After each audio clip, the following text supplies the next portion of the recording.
Welcome back to Dickin' Around Outdoors.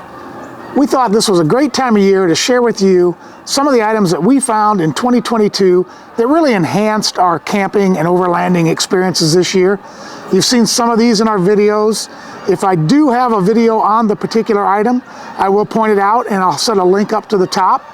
And without further ado, let's take a look at some of the gear that we found. So if you've watched our cooking videos or camping videos, you know that I am a big fan of this little beauty.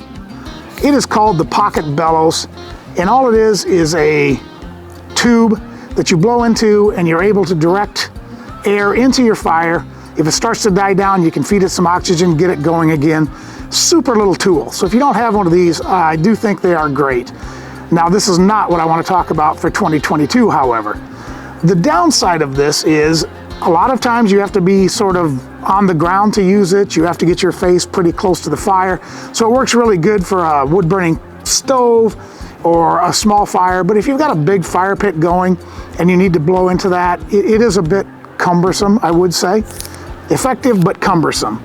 So snowpeak, who is a manufacturer that is incredibly good at coming up with items that I never knew I needed, but once I saw them, I thought, great idea, I've got to get that.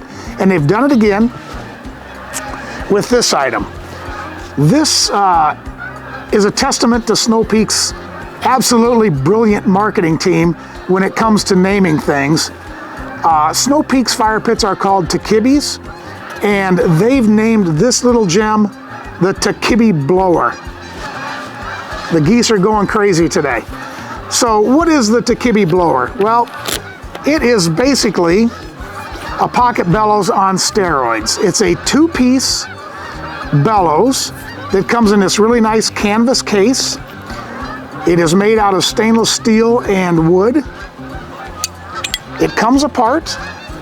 The top piece has two rubber gaskets to keep the air in place, and you essentially just pressure push the two together.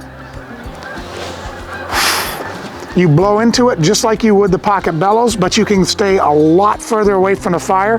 In fact, if it's one of those nights where you've been sitting around the fire for a while and you've had a few cocktails, you don't even have to try to get up out of your chair.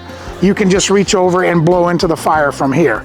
Another good thing about this is, unlike the pocket bellows, you don't have to lip this. So if a couple people are sharing it, you blow into the wood, you're not having to sort of, share spit.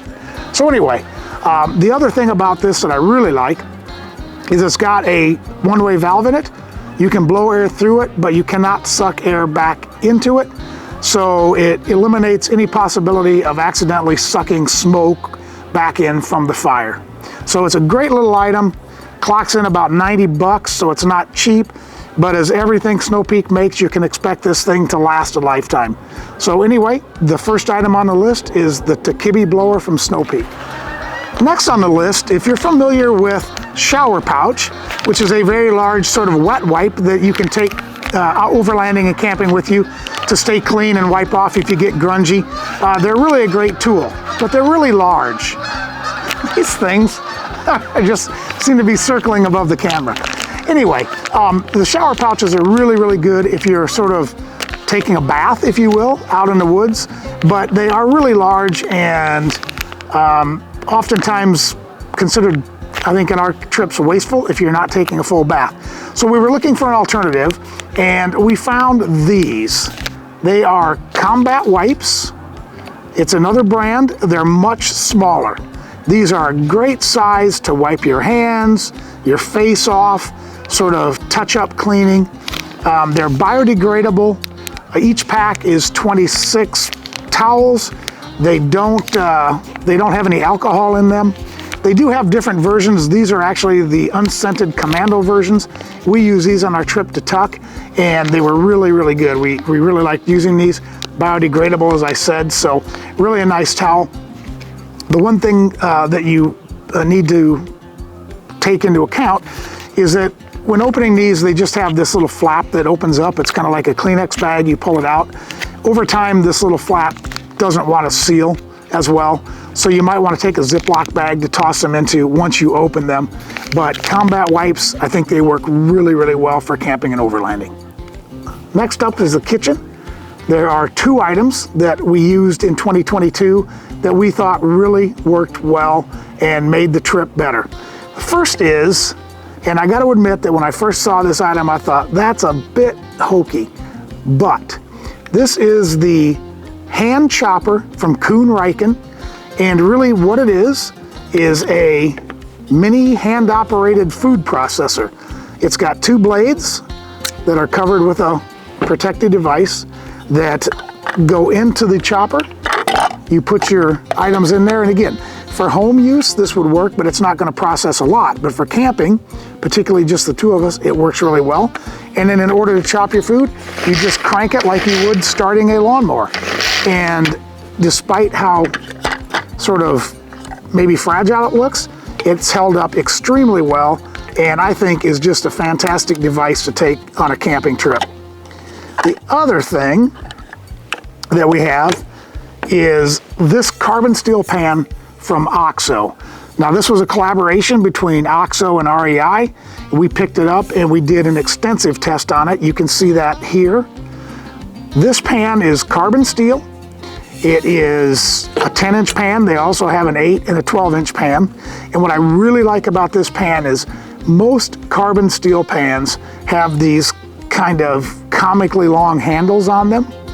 This pan has a removable handle that makes it extremely easy to carry. So when it comes to packing, you're not trying to finagle this thing into an odd space. You just reverse the handle and you can put it into any 10-inch skillet bag, any 10-inch spot. It's very easy, and when you want to use it, you just reattach the handle and you're good to go. And what I really like about this pan is it was very non-stick right out of the box. It started to take a season extremely well. We've not had any major sticking issues. Now it is carbon steel. You do have to take care of it. You do have to season it, but it's going to last forever, assuming that the rivets hold up in the handle. It's only going to get better as you use it, and it will take the heat. So we've used this over a fire. We've used it on a camp stove, both a regular camp stove and a wood-burning camp stove, and it's just handled everything with aplomb. It's just a great pan. It's got nice high sides so that if you want to saute vegetables, you're not flinging them out.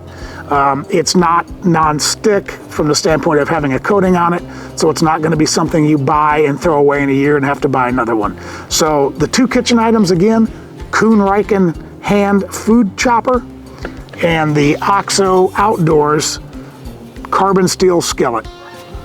When you're out overlanding or camping, recreation is a big part of that.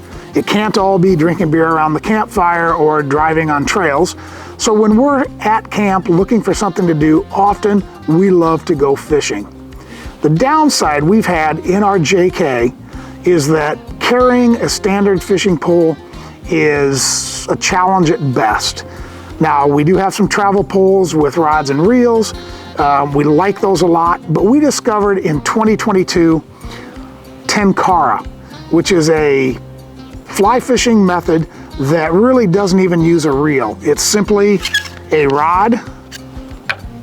It fits into this case, so it's extraordinarily easy to carry. This particular item is from Wet Fly, and it's a variable length Tenkara rod. It carries the line right on it. To utilize this, you basically take the plug out and extend the rod. This one will go up to 10 foot 10 inches and then packs back down into the tube. So we had the chance to use these things when we were at the farm recently, and I had an absolute blast catching bluegill, crappie. It was just so much fun to use this thing. It's a unique way to fish. It's an extremely fun way to fish. Now, you're not going to catch muskie and walleye with this thing, but if you're in a small stream, if you're going for panfish, these things are great. So Tenkara rod, if you're a fisherman, sorry, if you're a fisher person, give Tenkara a try. It is an absolute blast. We've moved to the Jeep for the next couple items, and first up is the Flame King 1 pound refillable propane kit. And with this kit, you get a stand that holds a 20-pound propane bottle, a refillable tube and connector, adapter, I guess, if you will, and a 1 pound refillable propane bottle. And you can buy, in normal times, additional bottles. If you're like me, buying 1 pound propane bottles is a bit painful because you're paying a lot of money for that propane itself.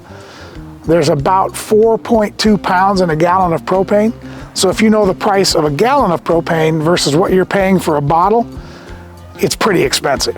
And number two, when those bottles are empty, they just get thrown away. To me, that's extremely wasteful. So to be able to refill a 20-pound canister for the price that you can refill one of those, and then transfer that to refillable 1 pound bottles, much more economical. And over the course of a couple years, you would very easily pay this kit off. Now, sadly, right after I did my video about this kit, and you can see that here, Flame King ended up having to use their production of bottles to replace bottles that were recalled for a manufacturing issue. What that meant is everything disappeared from the shelves. I've been in touch with those last week. I've been in touch with Flame King as recently as last week, and they said that they do now have sporadic kits as well as bottles available on Amazon, and that the traditional retail channels, we buy ours at Menards, but any number of places, REI, Dick's, any of those guys will carry these things, should have those back in stock in the next several weeks. So it looks like the bottleneck has started to break. You can get the replacement bottles or additional bottles, and you can start to find the kits here before too long. Knock on Jeep wood. The other item on the Jeep that I wanted to point out is this Jeep Attic from Blue Ridge Overland. And this is not a new item by any sense of the word, but it is new to us. And we decided that given the month-long trip we were going to be on, we needed more storage space in the Jeep that allowed us to access items readily, such as coats and raincoats and things like that, that you didn't want to have to dig through your bags for if you needed them. So we installed this JK Attic and absolutely loved it. It held all of our jackets at the ready. It didn't fail in any way. It added a ton of extra space. So we just really like this, and I believe the JL version is actually much easier to install. The only downside with this is if you do have passengers in the back, you can start to bang your head on, well, not bang, it's pretty soft, but it starts to sit on your head. So that is the one downside. If you carry passengers often, you're gonna wanna take this in and out, and I think that's where the JL version really is a cleaner design. And then once you get this stuffed with coats and stuff, it does hang down a bit. So that's the only downside we saw to this thing in any way. Other than that, it was a great way to store gear on our trip. We've been doing a lot of lightweighting of our packing due to the lack of storage in a Jeep this year. And one of the things that we have given up for the longer trips is a cooler. And what that means is any food that we take with us has to be shelf stable. Probably the most famous shelf stable backpacking and camping food is ramen noodles. Now, ramen noodles do have a reputation, and that reputation is you take it because you have to, or that is a thing that college kids with no money have to eat because it's cheap, not because it tastes good. We found something that totally throws that on its head. We discovered the ramen noodles from Momofuku. Now, Momofuku is David Chang's ramen restaurant in New York, and it is a very famous restaurant, and David Chang's become a very popular and famous chef. And this set of noodles, there's 3 different flavors that he has put out that we tried, are absolutely great. Every one of them tastes great. The pack comes with 5 meals, So each pack is for one person, but instead of having that sort of ancient dried up spice pack that you put in the water to flavor your noodles, this actually has a liquid pack that comes with it. So you cook your noodles and then you put the liquid pack on it, stir it up, and it tastes great. Every one of these is really tasty. If you want to enhance it, you can put in chicken or fry up some shrimp and throw it in there. But these things have been really a surprise for us. We love them, and they're going to be a permanent part of our kit going forward. So ramen noodles from Momofuku, they're not 69 cents, but they are well worth the price. So check them out. Last on our list this year is not really an item at all.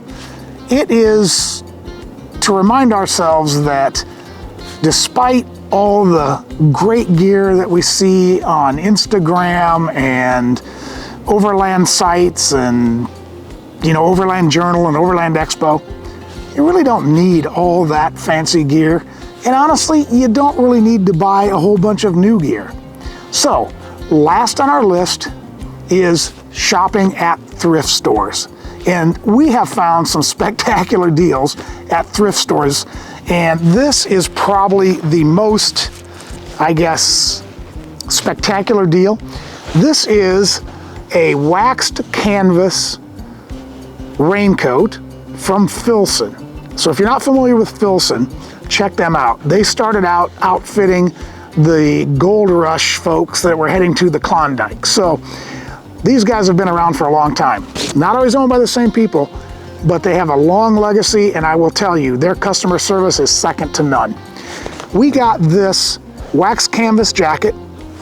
It allows for a zip-in liner, which this vest will zip into it. It's got brass buckles. It's made in the USA, and all I had to do was re-wax it. They just recently re-released this in their catalog for $300. I know we didn't pay over $20 for this jacket. Likewise, this is a fantastic camping skillet. It's a Le Creuset enameled cast iron. So it's a cast iron skillet with all the benefits of cast iron, although it is enameled, so you don't get the constant built-up seasoning. But other than that, this thing is a great find. Cooks great, doesn't look so great. It's obviously been used, but I would clock this in at probably having paid $5 for it. New, I would say over $100. This model is no longer available, so I couldn't tell you, but it's a great pan. And the last thing I just want to point out that we found is this Coleman camping cook set. Now I suspect this isn't the best cook set that you can buy, but I think we paid $6 for it. Our intention was to give it away to someone. It is a 10-inch frying pan, a 6.5 quart kettle, and a saucepan with lids and a removable handle. It's non-stick, so I wouldn't say that it's going to be a multi-season laster, but still, if you camp a few times a year and you're just looking for a cheap cook set, this thing was an absolute steal. So don't forget to check out the Goodwills, the Camp Courageous, the Salvation Armies. Those places with the boom in camping and probably people that tried it and didn't like it, you might find some real bargains. So as always, I hope you found this helpful. I hope you got some great ideas for some gear. We appreciate you stopping by. If you have subscribed, thank you very much. If you haven't, please take a moment to hit the button in the lower right-hand corner. And as always, take care, and we'll see you outdoors.